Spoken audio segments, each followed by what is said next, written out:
Hi, I'm Isto, and I'm here to introduce you to my new series of internet guitar lessons. There will be lessons available at the beginner, intermediate, and advanced levels. But before I get into that, let me just get everybody out there playing a little bit of guitar. Hi again. This is a guitar. The guitar is a string instrument. That means that it creates sounds through the vibration of strings. Each of the strings on your guitar has a name based on the note we hear when we play the string open. Open just means we don't do anything with our left hand. Your strings are called E, A, D, G, B, E. You might notice there are two E strings, low E and high E. We call this one low E because it's the lower sounding note.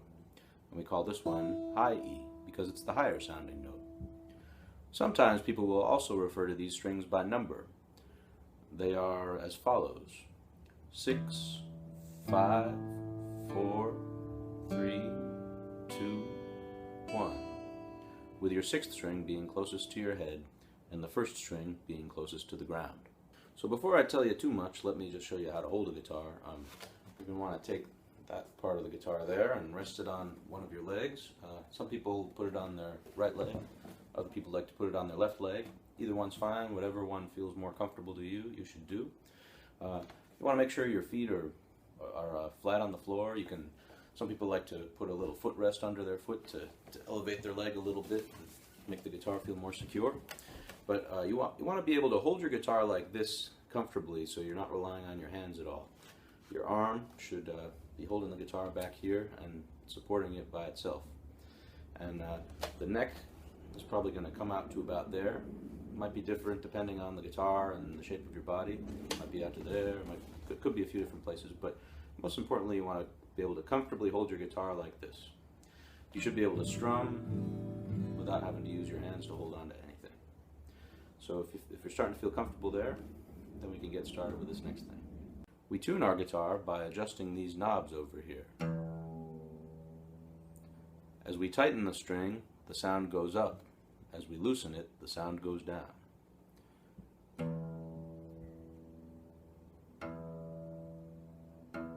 You usually only have to move it a little bit, although sometimes when your guitar is out of tune, you might have to move it a lot. So to tune our guitars, let's listen to these strings. You're going to want your low E string to sound like that, so you'll adjust this knob until it does. Here's your A string.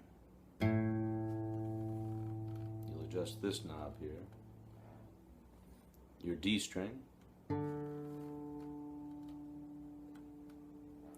Your G string. Your B string. And your high E string. Nowadays we have things called tuners, electronic ones. I like to use this the snark tuner, which attaches over here on this side of the guitar to the headstock, they call that. And if you play a note, it'll tell you if it's sharp or flat. Flat means low, sharp means high, and you'll just turn the knobs until it's in tune. There are other tutorials out there that'll help you tune your guitar if that's not enough to get you started. But let's just assume that all of our guitars are in tune now. So the other thing that we're going to want to focus on here in guitar playing other than strings is frets. So frets. These metal bars here, those are the frets. Those are the actual frets themselves. However, usually when people talk about frets, they talk about where you're putting your fingers, which isn't actually right on that metal bar, but it's between them. So technically this metal bar here, this one there, is your first fret. But usually when people say first fret, they're talking about this space here where you'll put your finger. When you press down in that space, the string is stopped at that metal bar, and it creates the sound of a string that's been shortened and thus sounds higher. Violin players and other string instruments that don't have frets, they have to think a lot about intonation when they play because they have to get their finger in exactly the right spot. Guitar players and other players of instruments with frets can kind of put their finger anywhere in there and they'll get the right sound. If you go too far back that way, it's a little harder to get the note to come out. So usually you want to be sort of on this side of the fret, somewhere in that region. So those are frets. The frets are numbered going up the neck. When I say up the neck, I mean this way, towards the body of the guitar. This is the body, this is the neck. So when I say, if you're here and I say go up the neck, that means to go in this direction. Doesn't matter how you're holding the guitar. You could be holding it like this. That's going up. You could be holding it like this. And that's going up. You could have it behind your head.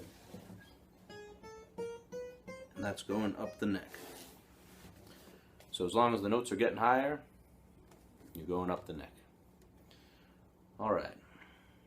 So your frets are also numbered. You got the first fret, the second fret, the third fret, the fourth fret, the fifth fret, the sixth fret, the seventh fret, the eighth fret, the ninth fret, the 10th fret, the 11th fret, and the 12th fret. On a lot of guitars, there are little dots to help you find your place. I'll go into that a little bit later. Today we're just going to deal with the first few frets. And one other thing to help us communicate. The fingers on our left hands, assuming that you're right-handed like I am, if you're left-handed, flip everything around, or switch hands. You know what I mean. But the fingers on our left hand are numbered. So we have 1, 2, 3, and 4. The thumb does not get a number, so the pointer finger, the index finger, that's your first finger. So if I say something like, put your first finger on the first fret of the first string, and play that, I would mean that. Or if I say, put your third finger on the third fret of the first string, it would be that note. Or suppose I said, put your second finger on the second fret of the sixth string. Well, that would be right here. Alright, so that's basically how a guitar works. So you got strings, 6, 5, 4, 3, 2, 1, also known as low E, A, D, G, B, high E. We've got frets going from 1 until we run out. Depends on your guitar how many frets you have. And we have fingers, 1, 2, 3, 4. And with our right hand we can attack the string with our fingers or with a pick. Today we can just use our thumb. That's what I'm doing right now. I'll go into picking a little bit later. But let's create some chords. So I'm going to show you 2 chords today, the E chord and the A chord, and then we're going to play a song. So the E chord, that sounds like this. A chord just means you're playing more than one note at the same time. That's a chord. So your E chord, you'll have the 6th string open, so you're not pushing anything down over here. Your second finger is going to be on the 2nd fret of the 5th string. Your third finger is going to be on the 2nd fret of the 4th string. So it's right there. Your first finger is here on the 1st fret of the 3rd string. And then you're going to have the 2nd and 1st strings open. So we strum and it'll sound like that. It's a very pretty chord. I think it was the first chord I learned. It was one of the first 3. So that's the E chord. So practice that for a little bit. And so it's going to be expected that the notes won't all necessarily come out clearly right when you start. You might hear a lot of just like buzzing like that. As you develop calluses on your fingertips, that'll start to go away. And as you get a little more strength, and as you find just the right spot to put your fingertips, it'll all start to go away. But at first it might be a little buzzy. It might sound like that, but just keep practicing and it'll start to sound good. Your left hand should look something like this. So people hold their thumb a lot of different ways. It's considered correct to keep your thumb like that and lay it on the back of the neck like that. Should look something like this. That's and if you have trouble getting the chords out, I recommend trying it like that. It allows you to pinch down in the most efficient way. You don't want your wrist to be too bent like that, and you don't want it all the way up there like that either. It should look something like that. And you might find that it's easier to hold your hand more like that, and that's fine too. A lot of guitar players do that.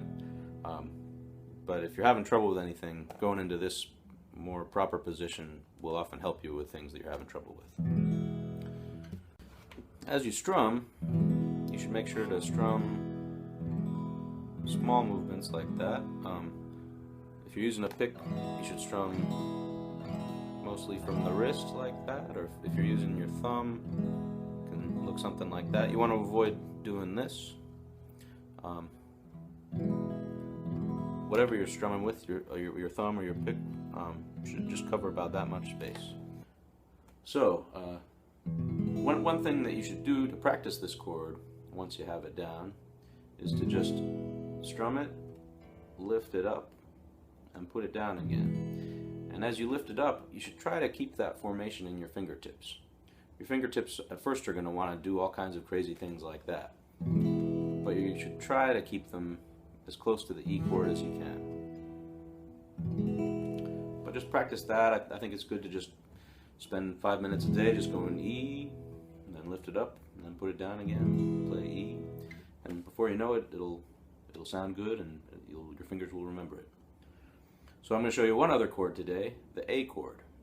Now people like to finger the A chord a lot of different ways. I'm going to show you the first way I learned to do it, which is one of the ways I am most likely to play it. But I play it different ways depending on the situation.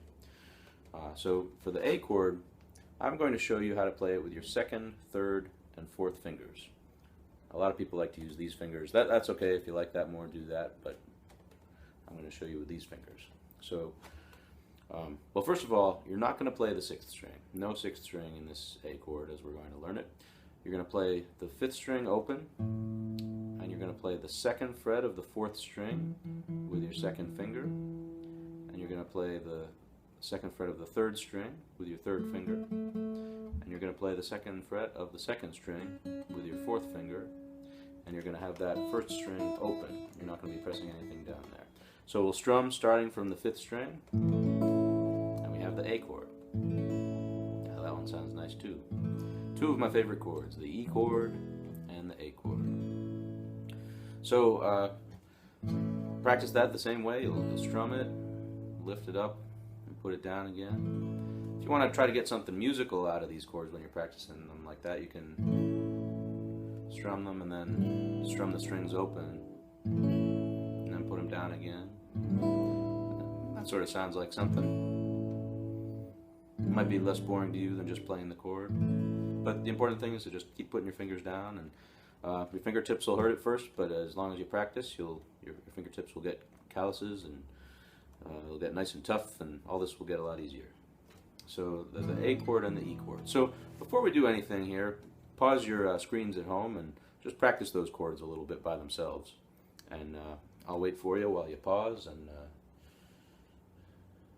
all right. So now we're ready to try moving between the chords. So, E chord and A. So I'm going to assume that your fingers are starting to remember where those chords are. It's okay if it still takes you a while to get them down, but I'll give you a lot of time here. But the fingering here that I use for the A chord, if you're going to transition between the chords, these two fingers are just going to move together by one string. From there to there. And when you're on the A, you add your little finger there. And when you're on the E, you add your first finger there.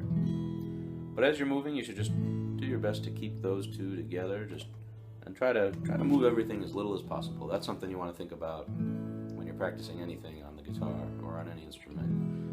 Minimize all the movements, just move very little. And that that'll cause you to play more efficiently, and it'll make you play better. So let's try going between those chords together. So we're going to do it with a count of 4, and we'll start with the E chord because that's the first one you learned. So I'll count and I'll play with you, and it'll be 4 beats on each chord. So 1, 2, 3, 4. 1, 2, 3, 4. 1, 2, 3, 4. 1, 2, 3, 4.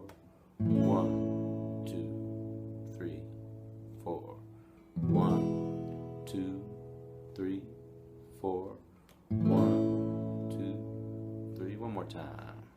1, 2, 3, 4. 1, 2, 3, 4. So if that's still a little too fast for you, just keep practicing them on your own until you can do it at that speed, and then try playing it along with that recording. So just rewind your tape and go back and listen to that. Now let's try playing a song. Do you guys know the song Jambalaya by Hank Williams? It's a classic. So that's a song, if we play it in the key of A, we can play it with just an A chord and an E chord. So what we're going to do is this. We're going to play 2 measures of A, that means 2 counts of 4 for A, then 4 measures of E, so that's 4 counts of 4, then 2 measures of A. And then the whole thing repeats. So you go back and do 2 more measures of A, 4 more measures of E, 2 more measures of A. And then you repeat all that again. And you just keep repeating. So it's like A, another A, E, another E, then another E, and then one more, and then A, and then another A. And that just keeps going like that. Now as we're going through this, you should take as much time as you need to get between the chords. When I'm playing, I wait till the last minute and switch like that. But you should, right after you strum, you should start moving to the next chord. So when you're going from A to E, just take all that time to move. And just make sure that you're there in time for beat 1, in time for the strum. But the time in between, it's okay if you're moving your fingers. So let's try playing that together. And this song has a pickup measure, so I'll count to 2 and then I'll sing us in on beats 3 and 4. 1, 2. Goodbye, Joe, me gotta go, me oh my oh. Me gotta go, pull the pirogue down the bayou. My Yvonne, the sweetest one, me oh my oh. Great work, you sound good out there. Son of a gun, we'll have big fun on the bayou. And here's the chorus, same thing. Jambalaya and a crawfish pie and a filet gumbo. 'Cause tonight I'm gonna see my Shazamio. Big guitar, fill fruit jar, and be gay-o. Son of a gun, we'll have big fun on the bayou. Alright, next verse. Thibodeau, Fontenot, the place is buzzing. Kinfolk come to see Yvonne by the dozen. Dress in style, go hog wild, me oh my oh. Son of a gun, we'll have big fun on the bayou. Another chorus. Jambalaya and a crawfish pie and a filet gumbo. 'Cause tonight I'm gonna see my Shazamio. me-o. Pick guitar, fill fruit jar, and be gay-o. Son of a gun, we'll have big fun on the bayou. Alright, well that sounds great. Yeah, good job with that. And if that was a little too fast for you, you can just practice it on your own at a slower speed, and then once you work up to being able to play it at that speed, you can come back and play it along with me again. So start by just doing that. Don't do anything more complicated with your strumming. But once that starts to feel easy, then the next step is to strum on every beat. So when we're going 1, 2, 3, 4, instead of just holding it out, it's going to be 1, 2, 3, 4, 1, 2, 3, 4, and then switch. Like that. It might help you when you're trying to keep the count to strum a little louder on beat 1. 1, 2, 3, 4, 1, 2, 3. Just dig into the strings a little more there. And then on the other ones, just kind of hit it lightly. Might help you to tap your foot too. Like that. But let's give that a try together. I'm going to assume that you've been practicing it the easy way for a few days already now, and you're ready to try it the hard way. So let's do that together. 1, 2, goodbye Joe, me gotta go, me oh my oh.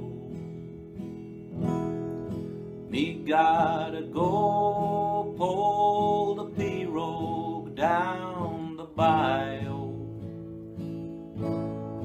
My Yvonne, the sweetest one, me oh my oh.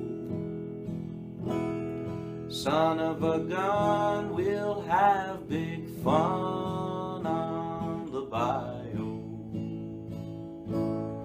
Jambalaya and a crawfish pie and a filet gumbo.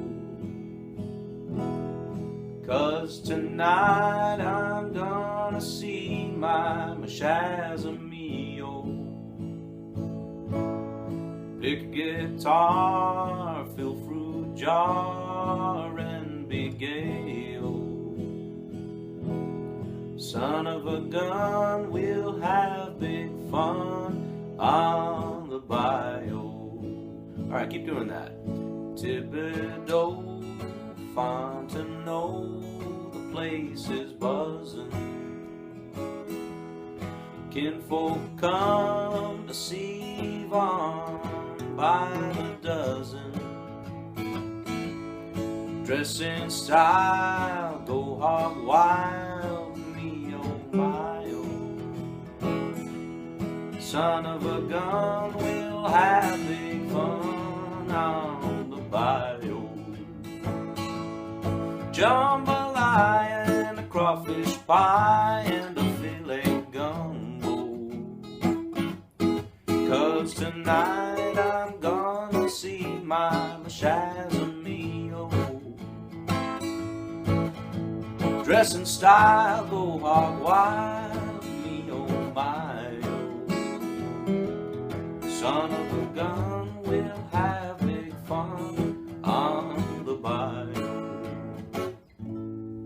Alright, yeah, so you're sounding good. I think I messed up the lyrics there, but I'll go home and practice too. So work on that. And you can go subscribe to my lessons on patreon.com/ I forget what it is, but it's in the link below, so just click on that, and then you should find some lessons. So in order to improve on the guitar, you're going to have to practice. So regular practice is necessary. I recommend practicing a little bit every day. As long as you're doing some amount every day, that should be enough. But if you want something to aim for, I'd say a half hour a day is a good amount. The more you put in, the more you'll get out. So if you want to do 5 hours a day, that would be wonderful. Or if you can only get in 5 minutes a day, that's a lot better than nothing, but put in some regular amount. So when you're practicing music, there are three things that I'm always telling my students that you need to make sure you're doing. And if you do these three things and you put in the practice time, you will improve.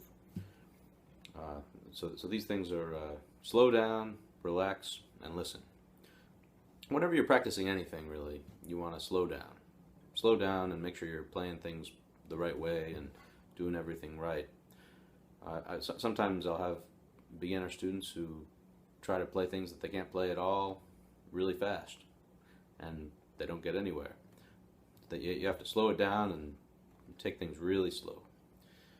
And that's something that at any level that's going to help you. It's something I always have to remind myself to do. Slow down.